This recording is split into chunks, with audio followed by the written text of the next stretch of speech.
Hello mga my love! For today's video, ang duty natin ay magluluto tayo ng ulam. Ang ating ulam ngayon ay kinamatisang manok. Nagluto tayo ng marami dahil mayroon tayong trabahador na naggagawa ng ating patubig. So ayan, una slice natin ang manok. Medyo liit-liitan lang natin para ma-absorb ng laman ng manok ang panimpla na ating gagawin. Pagkatapos, linisin natin yung mabuti, alisin natin yung mga kuko-kuko dyan sa pakpak. At pagkatapos, yung dyan sa may legs naman, mayroon dyan may mga kulay pula-pula pa yan. Naalis ko yan kasi malangsa po yan, mga my love. Tapos na tayo mag-slice, magpakulo tayo ng tubig, lagyan natin ng asin. Kasi ganito ako magluto ng manok, mga my love. Pinapakuluan ko yan siya dahil inaalis ko ang lansa. At saka yung manok na ganyan, alam na ninyo, may mga gamot-gamot yan. So yan, i-drain natin, no? Alisin natin yung tubig. Pagkatapos, kailangan patuluin natin yan yung tubig. At ngayon, ipiprito natin siya ng bahagya. Hindi siya fried chicken, mga my love. Konting prito lang para maging firm ang laman ng manok. At habang piniprito natin, magpe-prepare na tayo dito ng ating ricado. So, syempre, kinamatis ang manok, kaya maraming kamatis ang ating hihiwain. Pinili ko yung medyo mga hinog-hinog na para pag naluto siya, medyo malapot ang sauce ng ating ulam. Sibuyas, tapos bawang.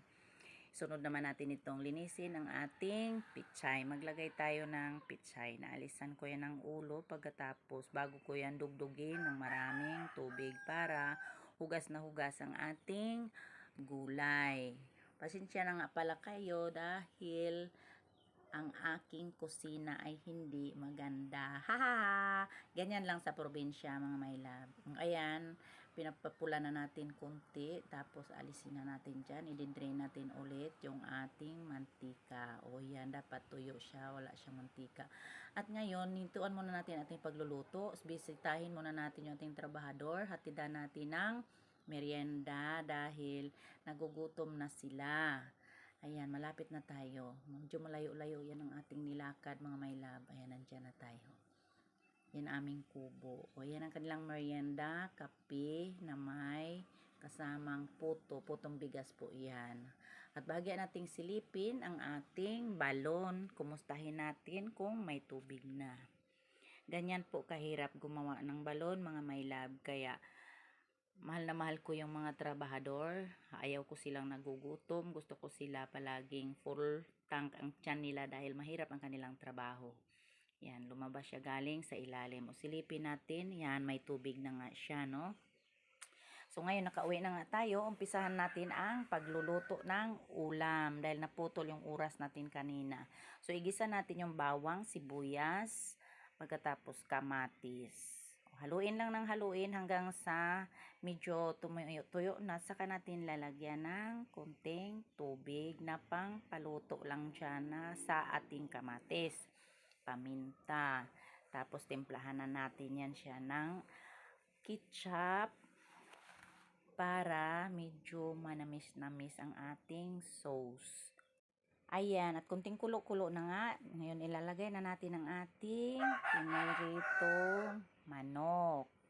O, ganyan lang siya kasimple, mga my love. Pwede nyo rin yan itry kung gusto nyo. Tapos maglagay tayo ng kaunti ditong sili. So, sili yan na pang sigang, inalisan ko siya ng buto dahil maanghang siya. Tapos yan, huli nating ilagay ang pichay. Konting kulo lang para maging crunchy ang ating pichay. Ayan, ready na nga. Ihain na natin. Nakakatakam. Sana'y nagustuhan yung aking ulam sa araw na ito, mga my love. Bye-bye!